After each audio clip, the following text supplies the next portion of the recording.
everyone, and welcome to the Student Showcase and Celebration of Philanthropy. I hope you are having a wonderful Family Weekend 2024.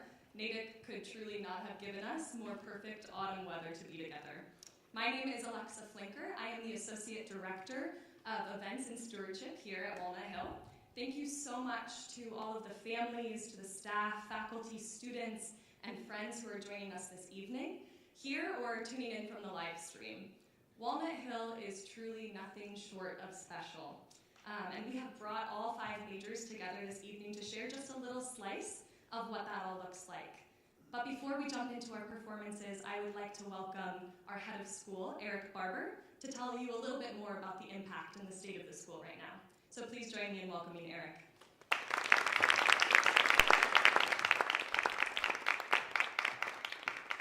Good evening, everyone. Can you hear me okay? Yes. Am I on? I'm not on.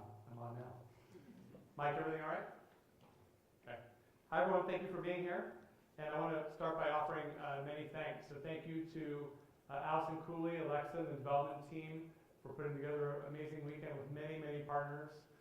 Po Wei Wang, our assistant head, Chandra Smith, our dean, all of our department chairs, to have family conferences, talkbacks, student performances and exhibitions, a showcase like this all in one weekend is the right a lot to have. And we're so thrilled that you're here, so thrilled that you have chosen to join us for this evening. And I just want to share a few thoughts with you before we get on to the main attraction, which is always our students. So I'm starting year 3 at Walnut Hill and moved across the country from Los Angeles. I just learned before we started that our alumni speaker, James Kim, and I were at the same school together when he was in middle school. And that's how it works in the arts. A lot of small world connections. And I'm looking forward to hearing from James a little bit later. But it's truly been a thrill to be here and work with your students. I said this a little bit earlier today, but I feel and the team feels immense responsibility around helping you raise your child. And that's what we're doing together. And that is a calling. It's more than a job. It's a calling to really nurture these talented young people and help them become the person that they want to be, and also allow them to become the person that they were meant to be, that they were not expecting to be. And it's a real privilege to be here and serve this school and move us into what I call our desired future. So there's a few things that I really want to share with you that is important for you to know before we move on with our students tonight. The first is we are in our 2nd year of a very ambitious strategic plan. And if you're not familiar with strategic plans, they're not school improvement plans. Every year, Walnut Hill gets better. That's our role here, to keep moving us along and serving the students more effectively, supporting our faculty more effectively, bringing resources into the school to help us do our best work and to remove barriers for our talented students and for our faculty to do their best work. That's really my job, along with the health and safety of every single person in this community. And although we have 270 students here, we have about 450 members of our community with all of our faculty, staff, part-time teachers. It's really a large community in a small package, and with our students from around the world. And so understanding who our kids are and understanding them deeply is really, really of great importance to us, because our kids come from over 20 countries. They come from 27 states and territories, and they have many identity sets that they bring to bear that they are either owning or exploring when they're here. And they're teenagers, right? Being a teenager is messy. And it's our role as their advisors, as their coaches, as their mentors, to help them develop and help them thrive. And one of the things that I love about Walnut Hill more than anything else, and this is the only school that I've been at where we can occupy these 2 things at such a high level: the high level of excellence in the academic classroom, on the stage, in the studio that our students have, and the high level of support that they get here from a really wide range of adults, but also from one another. I heard our students talk at the talkback after the afternoon musical about that and how they lean on one another all the time. The senior class right now in theater, they're helping each other record their pre-screens, right? They're with one another. They're not cutting each other down, trying to get an edge on their next step. They're lifting each other up, and that's very unusual. I think at this level of student and this level of artistry, there's a lot of really cutthroat places that they could be.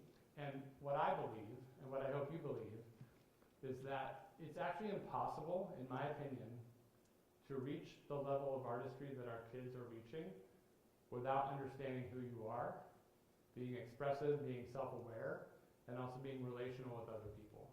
If you try to reach the level that our kids are at on your own, you're not going to make it. And if you do make it in high school, you're not going to make it out in the professional world. As Jose said to me the other night when we were coming back from the ballet, if you go it alone and it's all about you, and you think that you're all that, you're never going to get a job in the world of ballet. You have to have humility, you have to know how to collaborate, you have to know how to accept the role that you're given at any one time, you need to be resilient, and those are things that we teach our students every single day, and we're really proud of that. So we're developing their minds, we're developing their spirits, and we're developing their artistry, and those are things that I feel like is really special about Walnut Hill. With regard to our strategic plan, there's a few things that I want to share with you. Connected to what I just said about our students, one of the biggest parts of our plan is around wellness and belonging. And so you might recall, if you were with us last year, that we surveyed students, parents and guardians, and faculty and staff around how they see themselves here, how well they feel or do not feel, how attached they feel to Walnut Hill, and how they feel they belong at Walnut Hill. We now have data that shows us where we need to put our resources around supporting them. Without that information, we're going to try things that might not always work in terms of supporting them. Now, every 6 months, we can monitor not how individual kids are doing, but how groups of students are doing, and how they feel about themselves, and how they feel about their place at the school, and look for improvement. And so that's something I really want you to know, that we're working very hard at, along with reorganizing a lot of the ways we support our kids. So we have a full-time student support person in the student life office. We have an expert level learning specialist in the student life office now. Those are all changes for this year. And it's already making an impact for kids. Kids feel more understood, they feel more seen, they feel like they can thrive academically and artistically, and my colleagues here are also getting amazing PD from those folks around how to support students, how to support a student with a learning difference, how to support a student with an emotional need. And that's what educators need to sharpen their toolkits to really be effective with your kids and also inspire them. It's hard to be inspired if you don't feel you belong here. And so that's something we're working very, very hard at, with the end goal of having an integrated wellness program here, but also an integrated wellness center on this campus. So it's a really big goal, something we're working very hard on. The next thing I want to talk about that I think you'll find exciting is one of the 5 areas of our strategic plan is to expand our global reach as a leader in the arts. I was hired by the board to come to Walnut Hill and vault the school to become the preeminent art school in the world. That sounds fun, right? I wanted to do that. I moved across the country for that. And I have a talented group of adults who are helping us do that. Walnut Hill is known around the globe, but it's not often known down the street in Wellesley. So there's something we need to work on. You just saw our new website, I hope. If you haven't, please check it out. And we're doing a number of things to secure our place as the nexus point for high school arts education. Next week I'm going to the Kennedy Center, and I'm meeting with them for a second time. I met with the president of the Kennedy Center, Deborah Rutter. I'm meeting with her VP for education next week to talk about their Center for Arts and Social Impact at the Kennedy Center, which has really changed how they present work, how they engage audiences, and I want to talk to them about what that might look like here, or at a place like Walnut Hill. We obviously work with the Boston Ballet. We just signed a new agreement with the New England Conservatory of Music. So we're looking for partners not only in Boston, but around the world, where we can give something to them as experts on talented high school artists, and they can offer something to us in terms of expertise. There's so much happening right now in the arts, but also in research and science around the arts that's really exciting that I want us to be a part of. In our own backyard, I have a goal for next year with these wonderful people right here, that we are going to have a Walnut Hill in Boston series next year. All the great work that you've experienced this weekend, when you come and you see your kid, our kids are deserving to show their work not only on the hill, but also in the city. And so my goal is that next year, each arts major will have a very high level venue in Boston, an exhibition or a performance, which will not only give them the recognition that they deserve and their teachers, but also draw visibility and draw investment in Walnut Hill. We need to bring the show to them. We need to be down on the Avenue of the Arts with our kids, doing the high level work that you enjoy all the time, and have people in Boston understand. Every time I bring someone to the school and they see what our kids are doing, they literally can't believe it, right? They can't. So we're going to bring that to them next year, and that's going to really help us ascend and take the mantle of leadership in what we do really well, and really bring a prosperous next chapter to the school. One of the other things I want to mention is we're getting started on these initiatives, but they're really large initiatives, and that's really around the future of our educational program and what we believe and what we're going to work on. So last year, Poway led a group of really talented educators through really doing a deep dive on AI. And what does it mean? What does it mean in academics? What does it mean for faculty? What does it mean for students? What are the implications? What are the ethics of implementing or not implementing? And what are the consequences of implementing or not implementing or using AI as a tool at Walnut Hill? And we're going to continue that work to make sure that we're thoughtful, that we're on point with understanding how all these new technologies will influence what we can do here and do what we do very well. We're also going to look in the future at looking at the arts through a global lens and making sure our students understand that the theater that they study or the ballet that they study or the music they study, those are amazing traditions, but they're just as amazing traditions in other parts of the globe that are just as deep, just as robust, and our students have a global literacy around their art form that will separate them from the pack of their peers at their age. And lastly, we're going to look at exploring a sixth or interdisciplinary major, and we're going to see if that's something we want to do here. And we'll also look at the idea of concentrations within the program. So in the future, might a student graduate with a social justice concentration from Walnut Hill that might be a combination of academic coursework and arts coursework. Also, we'll look at academic pathways. In a small high school, we want to make sure that every student has the academic pathway. We have kids that want Ivies.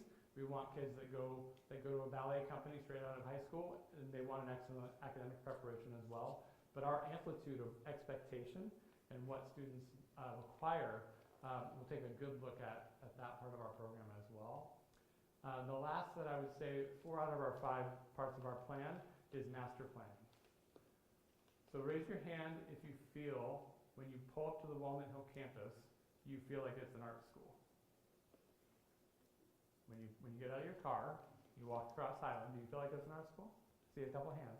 Most of the hands are down, right? That needs to change.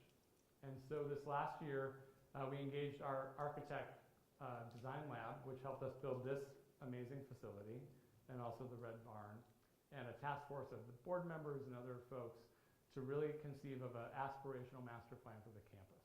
And that master plan is going to guide the next 10 to 15 years of what buildings are built, how we arrange the campus. I have this concept of what I call positional identity. In the future, I want you to get out of your car, and the first thing you understand is that we're an art school. And I want you to understand what we stand for, and who we serve, and who's here.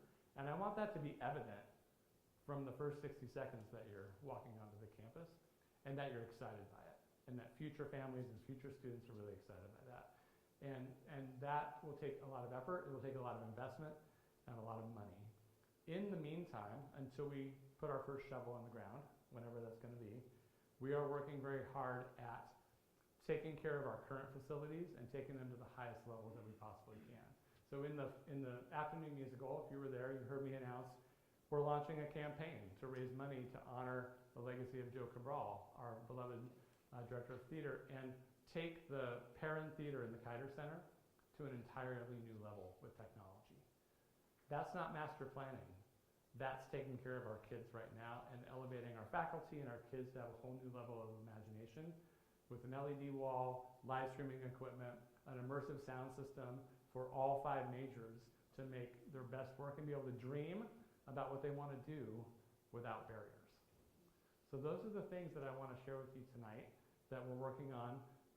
But the strategic plan will really guide us, again, to what I call our desired future. And you are a part of that, and your kids are a part of that. And we thank you for the trust you have in us to help you raise your kids. They are a delight. I will have a really bad day occasionally, okay? Like we all do. What do you think I do when I have a really bad day at Walnut Hill? I spend 20 minutes with your kids, at least. I go to the dining hall. I hang out with you, and they fill me back up, and they get me to get up the next day and keep working on their behalf to make sure that their future is going to be as bright as it possibly can be. So thank you so much. I really hope you're going to enjoy the evening. And again, thank you for your support, thank you for your care, and thank you for the wonderful job you've done raising your kids. Thank you.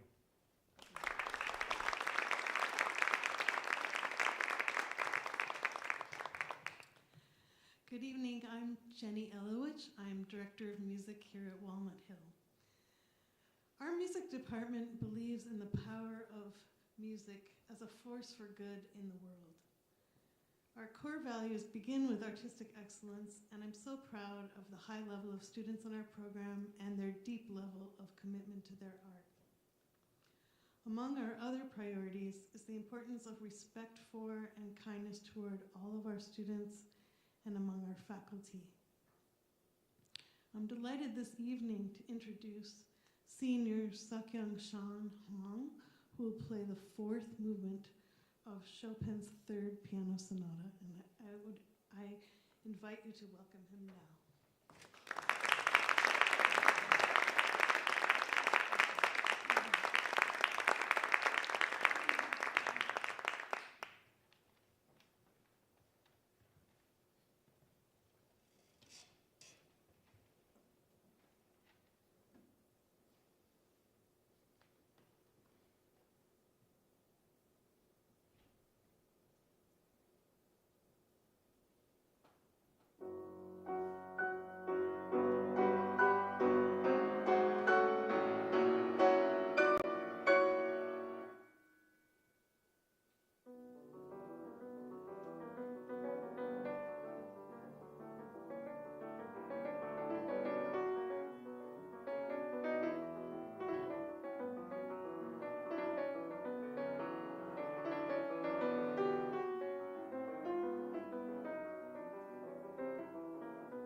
Just one thing that I love about Walnut Hill is while you're walking around campus, there is literally art everywhere.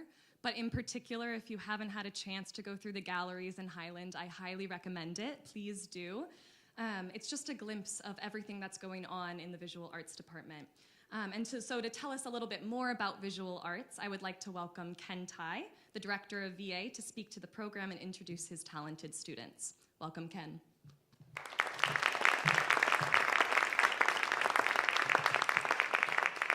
Hi, everybody. Welcome. Again, my name is Ken Tai, and I'm the director of the Visual Art Program. And I do have three very special guests with me today, but before I introduce them and their practice, their art, I'd just like to say that we have a foundation-style program in the Visual Art Department, which simply means we have a wide selection of studio courses that our students are encouraged to take, as many as they possibly can, so they can inform their practice and decide which medium, which material speaks to their creative sensibilities. Without further ado, I would like to introduce my three visual art majors. Guys?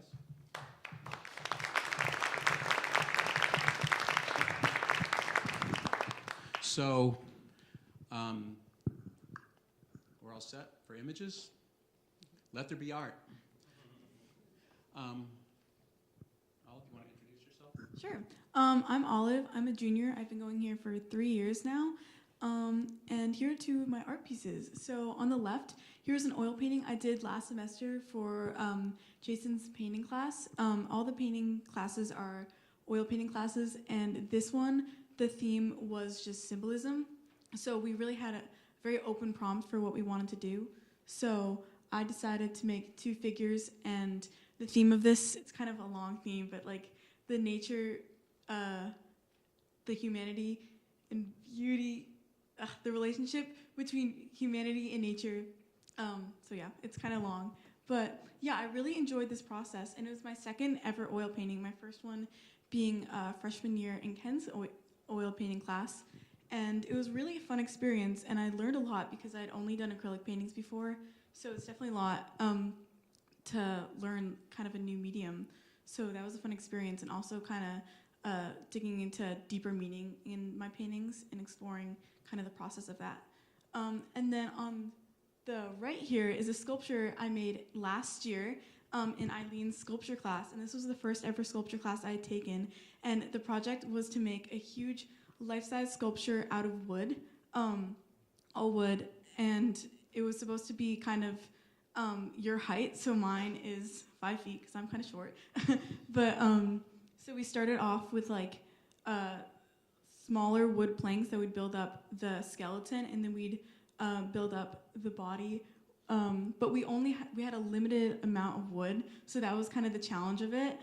You were in that class too, right? Yeah.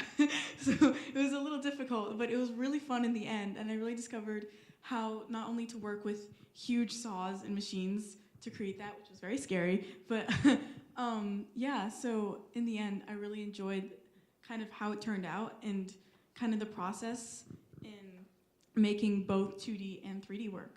So yeah.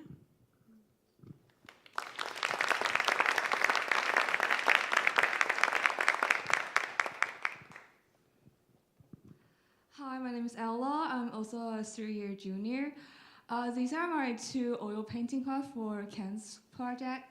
The second one is the hand project I made last semester. The process is like we take a picture of like 2 or 3 hands. This is one of my friend's hand and 2 of mine. We will like draw squares on the canvas, and then we'll fill color and sketches. This project really expand my art skill, different from Jason's project, which like expand my creativity. I learned a lot about art techniques throughout this project. And then the first picture is like, when I have more time, when I finish the first project, I do one of the creativity project for myself. In the picture, the girl is Amelia, which is my fashion model. And in the painting, the girl is wearing the clothes that I made for apparel design. Yeah, And I mainly do oil painting since I feel like sculpture is too scary for me. The machines, and also I feel like I'm gonna die for like the next second. And then so I mainly do oil painting, and I really like the students who make sculpture because they're really brave, I think. Thank you.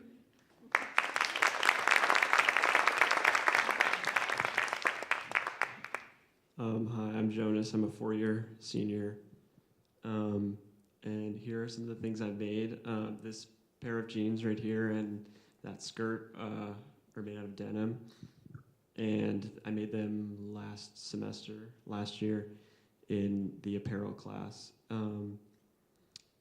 Yeah, I designed them as sort of a set to complement each other. And I don't know, I came in as a freshman really interested in drawing and illustration, and now I'd say apparel is kind of my main thing, so super awesome to end up finding that here. And in the middle is a photogram, so I did that in my darkroom class last year, and the way that works is it's a piece of photosensitive paper in the darkroom, and then items on top of that, and then it's exposed to light for maybe 5 seconds, and then it leaves these shadows behind. So, yeah.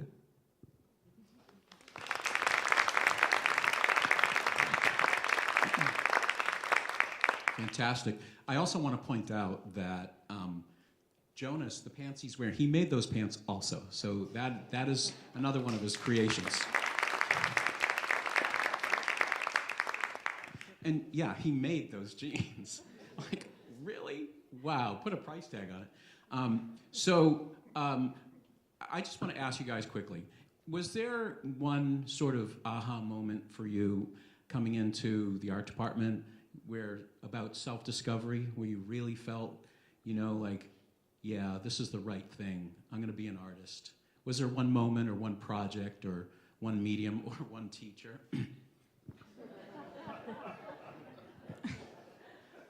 For me, I've loved doing art like all my life. And like I took a few art classes in middle school, but it was never that interesting for me. But once I came to Walnut Hill, I felt like being surrounded by artists like immediately changed everything, especially the VA department, being around people who were like extremely talented. And I thought I would be like a little intimidated, but it actually was the opposite. I actually was so inspired. So I felt like in general that really changed how I felt as an artist, being inspired by all these people. And I feel like they really inspired me to push more, like from freshman year and also junior year too. Like even though I'm an upperclassman, I still feel like by everybody around me, I still feel inspired, and like I feel like there's always more to explore. Okay, when I first come to Walnut Hill, the most impressive stuff is not the VA department, but the ATC wall. The murals, they're so good. And I never know that, oh, you can do that here? I was like, I should try that. What should I do? And I go to the Highland, and I saw all the machines and then the students painting. I was like, that's good. I'll be here. I mean, here's where I belong. And then all the students are really nice, and the teachers really give us a lot of support. For oil painting class, I really like spend my creativity, and I can feel that I have like a massive growth before I come to Walnut Hill and I'll be here. And so I really, it's like really fun, and then I can learn more things, and I can like communicate with like peers that have same hobby as me. It's like where I belong is Walnut Hill. I think I already talked about it a little bit, but I think finding apparel was really interesting for me because I considered myself like a 2D artist, and I think obviously clothes are three-dimensional things, so I think thinking about art as not just drawings or paintings, I think really opened my eyes to how, you know, sculpture and just other things can be beautiful art, which I don't think I really understood before. And then since then, I think I've just been learning constantly about the way I make art and the way everyone makes art, and seeing it made all the time is like so interesting. Even if you're not doing it, even if you're just observing, I think it's super inspirational. Yeah.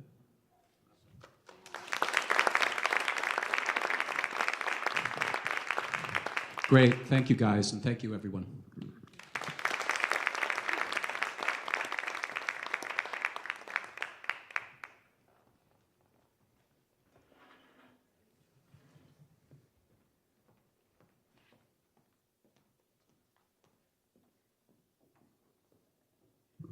Trust the process, right? Can we just give one more big round of applause to our VA students? And then I would also like to extend that round of applause to the wonderful department heads and faculty members that work with your kids every day. They are truly incredible. Have any of you seen the musical review this weekend? Woohoo! I had the pleasure of seeing it last night, and in typical Walnut Hill fashion, my jaw was on the floor. So there's still a show this evening at 8 and tomorrow at 3. If you haven't gotten your tickets, please do so. I would like to introduce the director of theater, Stephen Agosto. Stephen has been with us just a few months, and we have already seen what a wonderful impact he's had on our community. So thank you, Stephen.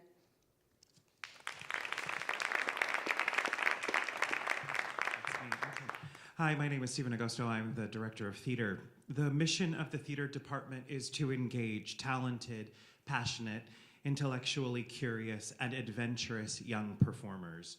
Our objective is to develop skilled and disciplined students who possess a high standard of excellence and an appreciation for artistic integrity. Throughout their training, students develop imagination, awareness of the world, and artistic and personal points of view. The culture of the theater department at Walnut Hill is to place community over competition, process over product, and to value the characters of our students offstage over those that they play on stage. The selection you're seeing today is an excerpt from William Shakespeare's Hamlet, which will open in this space on November 15th. The piece is directed by faculty member Brian DeMar Jones, who's seated right over here, and has been reimagined with an all-female cast. Please join me in welcoming Georgia Tardy, Isla Driver, Tara O'Driscoll, and Clara Watson in Hamlet.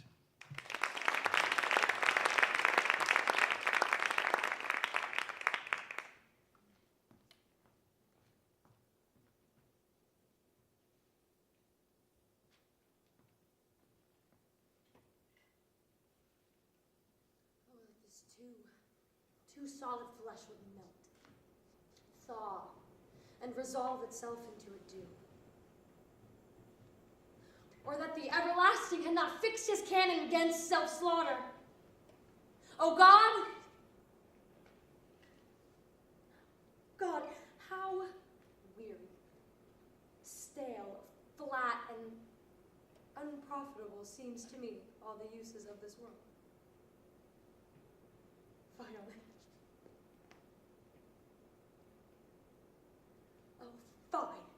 Fine, 'tis an unweeded garden that grows to seed. Things rank and gross in nature possess it nearly, that it should come to this. But 2 months dead, nay, not so much, not two. So excellent a king, that was to this. Hyperion to a satyr, so loving to my mother, that he might not beteem the winds of heaven visit her face too roughly. Heaven and earth must I remember? Why, she would hang on him as an increase of appetite had grown by what fed on. And yet within a month. Let me not think on it. Frailty, thy name is woman.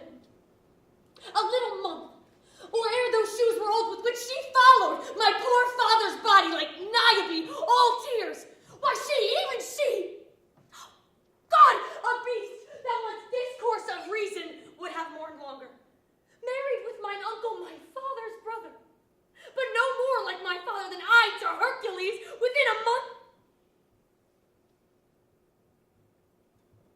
Ere yet the salt of most unrighteous tears had let the flushing of her galled eye, she married. Almost wicked speed, to post with such dexterity to incestuous sheets. It is not, nor it cannot come to good. break, my heart, for I must hold my tongue. My necessaries are embarked. Farewell. And sister, as the winds give benefit and convoys assisted, do not sleep, but let me hear from you. Do you doubt that? For Hamlet, and the trifling of her favors, hold it a fashion and a toy in blood, a violet in the youth of primy nature, froward, not permanent, sweet, not lasting, the perfume and suppliance of a minute, no more. No more but so? Think it, no more. Perhaps she loves you now, but you must fear her greatness, Wade. Her will is not her own, for she herself is subject to her birth. She may not, as unvalued persons do, carve for herself, for on her choice depends the sanctity and health of the whole state, whereof she is the head.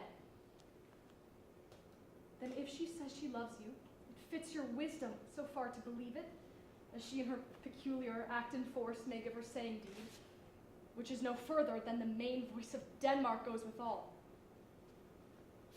Then weigh what loss your honor may sustain if with too credent ear you list her songs, or lose your heart. Fear it, Ophelia. I shall the effect of this good lesson keep as watchmen to my heart. But good Laertes, do not, as some ungracious pastors do, show me the steep and thorny way to heaven, whilst like a puffed and reckless libertine themselves, the primrose path of dalliance treads, and recks not their own breed. Oh, fear me not. Yet here, Laertes, aboard for shame, the wind sits in the shoulder of your sail, and you are stayed for there. My blessing with you. And these few precepts in thy memory, see thou character. Give thy thoughts no tongue, nor any unproportioned thoughts their act. Be thou familiar, but by no means vulgar. The friends thou hast in their adoption tried, grapple them to thy soul with hoops of steel. But not dull thy plum for each unhatched, unfledged comrade. Beware of entrance to a quarrel, but being in beart with the opposed may beware of thee. Give every man thine ear, but few thy voice. Take each man's censure, but reserve thy judgment. Neither a borrower nor a lender be. For a loan oft loses both itself and a friend, and borrowing dulls the edge of husbandry. This, above all, to thine own self be true, and this must follow as the night the day. Thou canst not then be false to any man.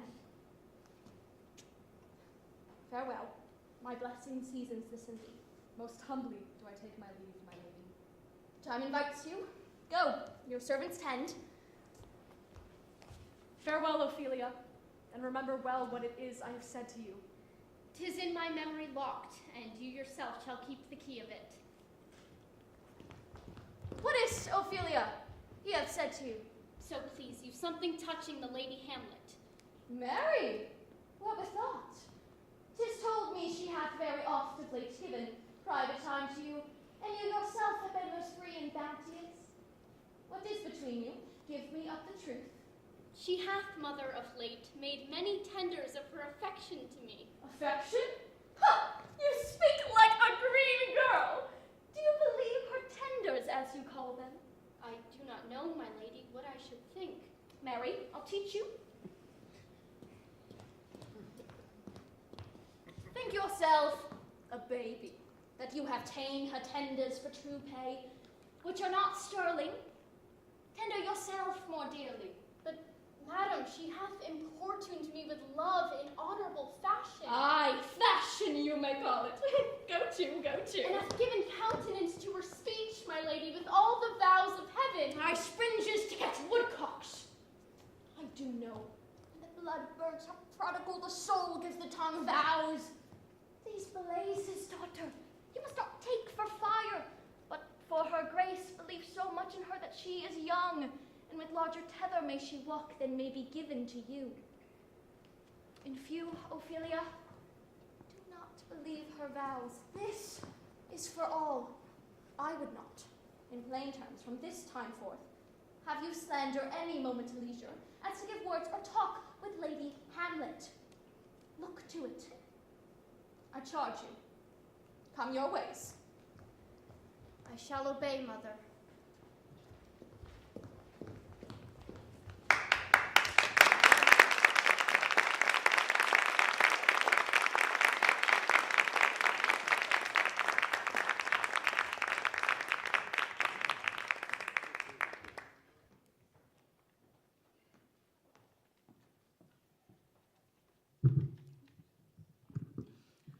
Our current students, when they graduate, they take the incredible impact of the education that we're giving them here on the Hill, and they take that away from campus. As we've re-envisioned the alumni program along the pillars of service, resource, and belonging, I am truly floored by their willingness to give back to this community and to give back in general. And I guess that's a deep reflection of what it means to be a Walnut. Along those lines, I would like to introduce James Kim, class of 2021, to share his journey to Music for the People and how it started here on the Hill.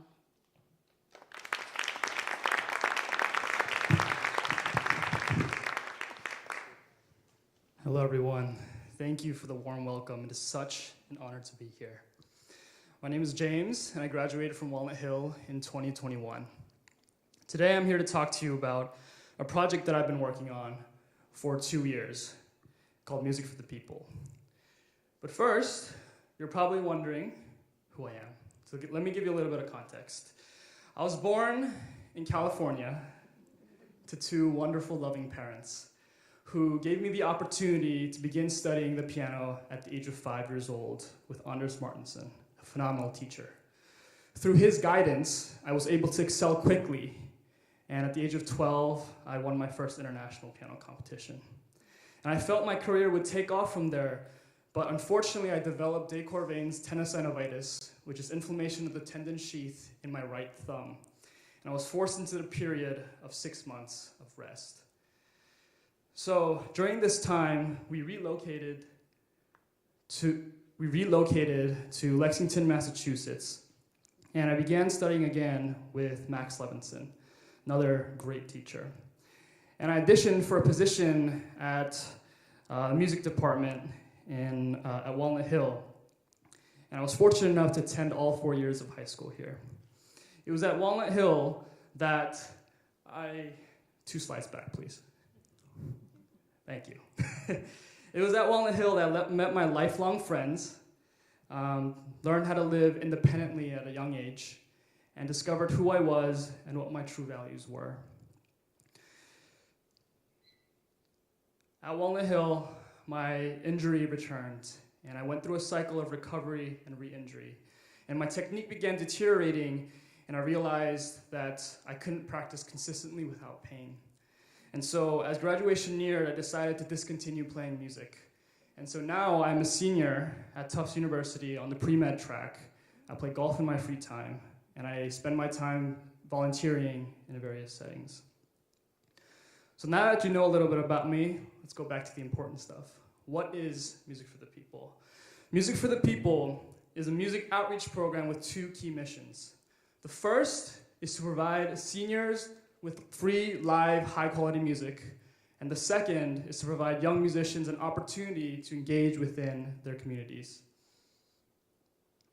To date, we have organized 19 performances all over the greater Boston area, and we have 20 performers in rotation, playing instruments ranging from the piano, cello, and violin to the bassoon, tuba, and flute. It has been an awesome experience watching these young musicians take ownership of their music and share a piece of themselves with every audience. So why did I start Music for the People? The first reason is because of a past experience. When I was 11 years old, I performed at a senior nursing center for the first time in Santa Monica, California. I remember walking through the brown doors of the Good Shepherd in awe of how different the setting was from the extravagant performance halls I was used to playing in. I was greeted by a nurse in blue scrubs, and when I reached the piano room, I saw a beaten-up, old, upright piano on the far wall with 20 seniors in hospital beds lined up around it in a semicircle. There was one woman in particular that caught my attention because she was yelling at me to leave her house, and she threatened to kill me. I was 11 years old, I was frightened, But also being the young professional that I was, I began my performance. And when I finished, I was surprised to find that the yelling had stopped and her frown had turned into a smile. And she beckoned me over to her bedside. And so I walked over. She gave me a hug, thanked me for my playing, and asked me to come again. That day, I realized that music has the power to provide peace to those who are experiencing turmoil, negative emotions, and negative thoughts. The next reason is to make a clear distinction between excellence and sharing. In today's competitive world, especially in music, I have found that students place too much focus on creating the perfect sound, the perfect art. And so yes, while excellence is important in everything we do, I do not believe it's the full story. For me, music is all about sharing. What I loved most about it was that I could communicate with my audiences without speaking a single word. It's a universal language of emotions that has the power to instill fear, excite, and soothe. And when you heard Sean performing earlier, that piece was written nearly 2 centuries ago.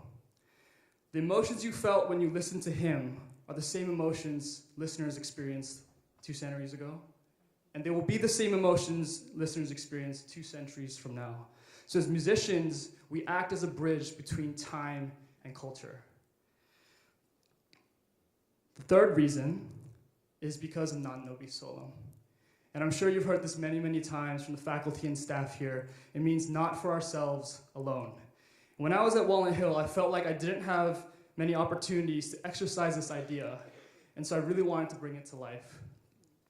So I'm happy to announce that Music for the People will be collaborating with the music department at Walnut Hill, and we will be holding our first joint performance at Hebrew Senior Life in Dedham, Massachusetts, next Sunday on November 3rd. Thank you all for allowing me to share my journey with you. It was a pleasure.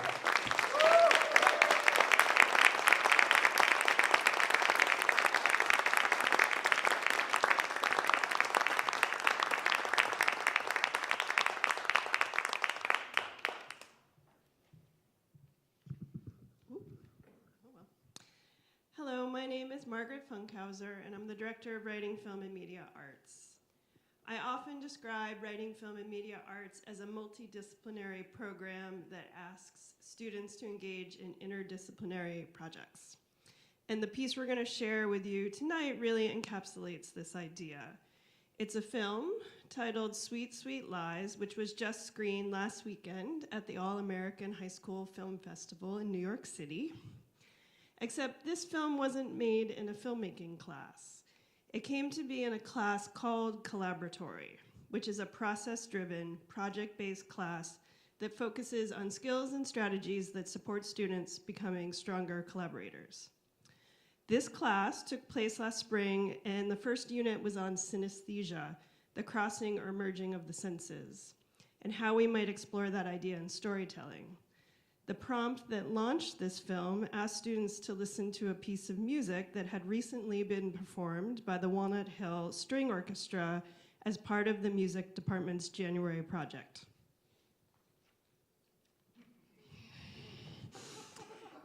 They listened to it 3 times total. The first, they just listened, allowing whatever thoughts, feelings, colors, images to come into their heads. On the second listen, they responded visually through drawing with colored pencils on big sheets of paper. And after the third listen, they were finally allowed to write. Each student was assigned a partner from the class and tasked with sharing their responses, looking for instances of overlap, collisions of ideas, associations that they could adapt into a story. Here to share with you their specific window into that process are Isabella Loring and Nate Dyer.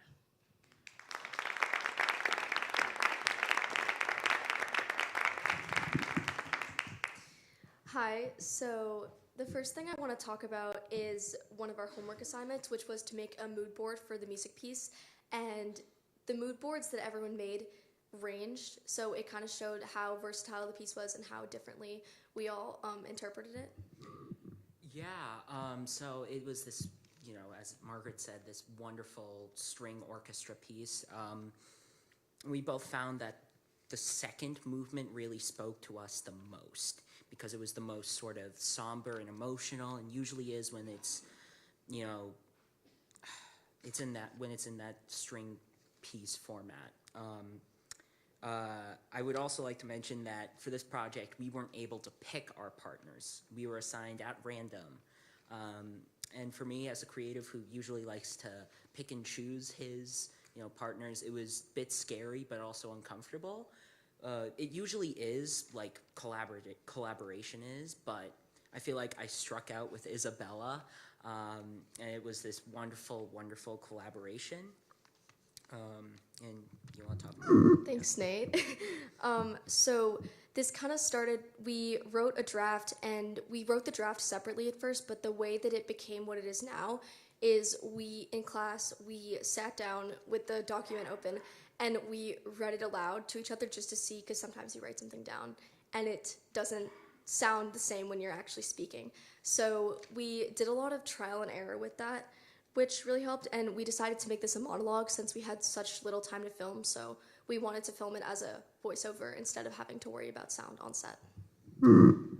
Yeah, and the fact that we spent so much on just rewriting and tweaking this narrative, you know, sort of speaks to one of the core foundations of WOFMA, is putting story over everything else.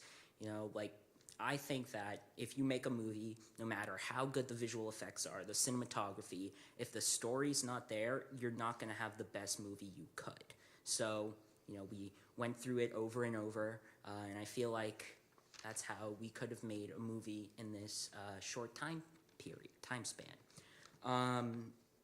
And speaking of that, it was shot in a really unconventional way. We basically only had like an hour in the health center to go do whatever we wanted. We didn't have a big crew. There was no sound person, no assistant director, nothing. It was just me and Isabella. And we had no shot list, which is very, you know, unprofessional kind of, but it worked well for this project because, you know, the story was there. We knew what images we wanted to evoke. So it's not so much like we were being careless, but we had made a plan in a different way. Yeah. So after filming, editing, showing the film to our classmates, Margaret actually suggested that we submit it to a couple film festivals. And one of the film festivals we submitted to was All American Film Festival, and the screening was actually last weekend in New York that we went to, which was really fun. Yeah, the festival was this, you know, great big thing. It was in this like 6-story, 25-screen movie theater in Times Square, which was the biggest theater I've ever been in. And it was kind of daunting at first because there was like, you know, equipment fairs and college fairs and all this other stuff. But by the end, I was really kind of felt comfortable in like that chaotic environment because I feel like, you know, this was a big place and it kind of prepared me for that. So, yeah. Like we said, we screened it there and we're going to screen it again today. So without further ado, here's our film. Thank you so much.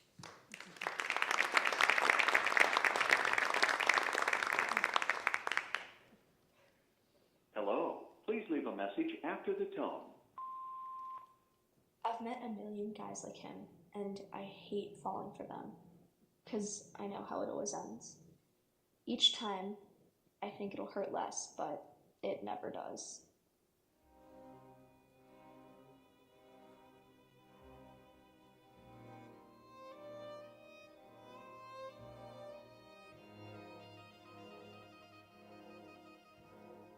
I wish things were different. I wish we were different. Is this my punishment? Stuck in a hell of my own making? I remember the name calling, I remember the stress, the doubt. Why did I stay?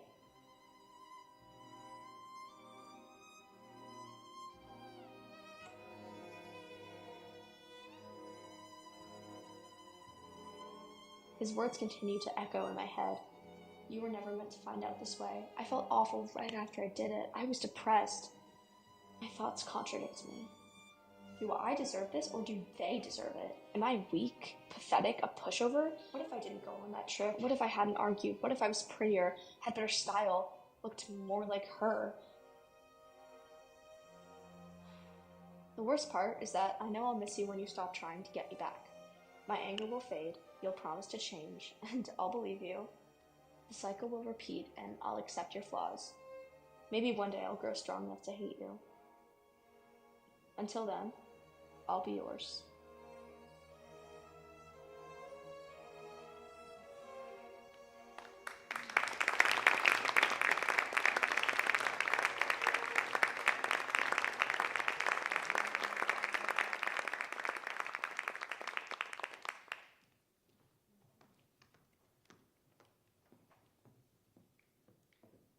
I can't say it enough, Walnut Hill has an incredible community of students.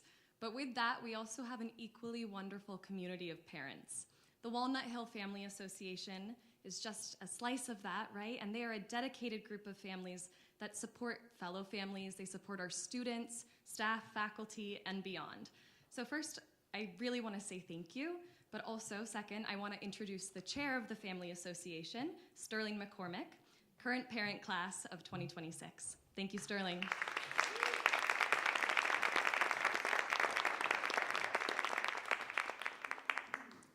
Good evening. All right, listen, I'm nervous. I'm gonna need more energy than that. Good evening. These kids are a lot braver than me, so. My name is Sterling McCormick.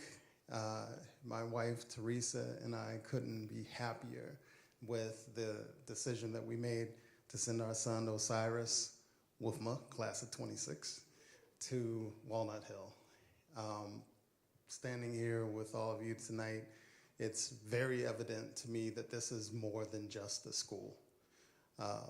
We live close by, which is, that makes us lucky to be able to see Osiris often, and when we do, every single time we see him, we see how much he's grown as a person. And that's because of the environment here at Walnut Hill. Every time that we see him, not only is he growing in his artistic skill, he's discovering parts of himself that we never could have imagined, that he never could have imagined. And it's wonderful to see, and I also know that he's not on this journey alone.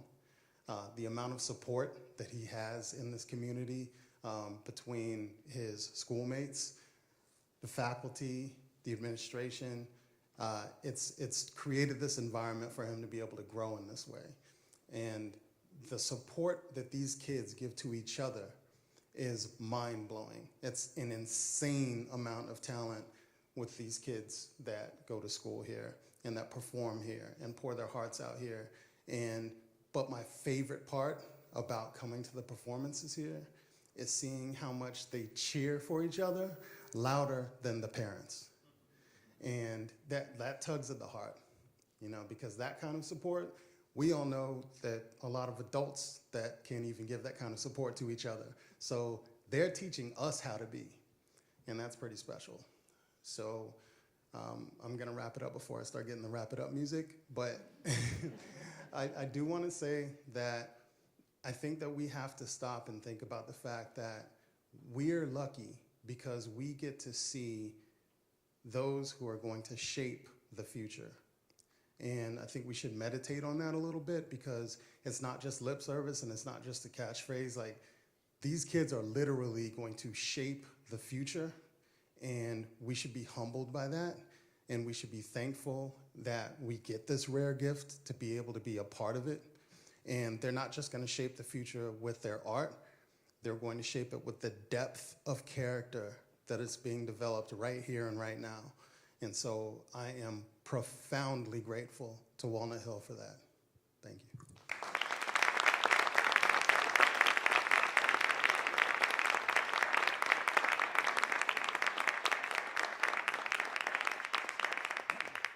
Good evening. My name is Jose Martin Trujillo, and I'm the director of Boston Ballet's Professional Division at Walnut Hill School for the Arts. The Professional Division aims to give the students a professional experience with different tools, such as a first-class training, visiting artist program, attendance to Boston Ballet shows, and as well as performance experience, all wrapped into this college readiness and an environment that speaks for itself of care, well-being, and inclusivity. We are going to have our fall show in 2 weeks from now, and we picked 2 pieces to represent what's happening in the professional world. One is a contemporary piece choreographed by Levi Marshman, who is an ex-Walnut Hill graduate. He danced with Albinelli, with different companies, and wonderfully he's come to create on our students, which is another experience that they won't forget. As well as a ballet called Etudes that was choreographed by Harald Lander in 1948 for the Royal Danish. Extremely difficult in every which way, and highlights the precision, the beauty of classical ballet. So today we're gonna do a little bit from Etudes. It's a work in progress, so they've learned it, they've rehearsed a little bit, they're working on to taking it to the next level in 2 weeks. And we have 3 students that are going to perform for us, so I better get their last names right. Ayla P.T. Fitzmaurice, Scott Mills, and Fletcher Thomas. So please, thank you.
please join me in congratulating all of our performers and speakers this evening. I'd like to give a special thank you to Mike McCucci, Ben Johnson, and Ryan Castle for all of their technical support and production work. Thank you. To the development team, to all of our department heads, all of our student performers, Sterling, James, Eric Barber, I really appreciate all of you for tuning in this evening. I hope you'll join us for a reception in the Woodside Gallery to follow, but happy family weekend. Have a good night.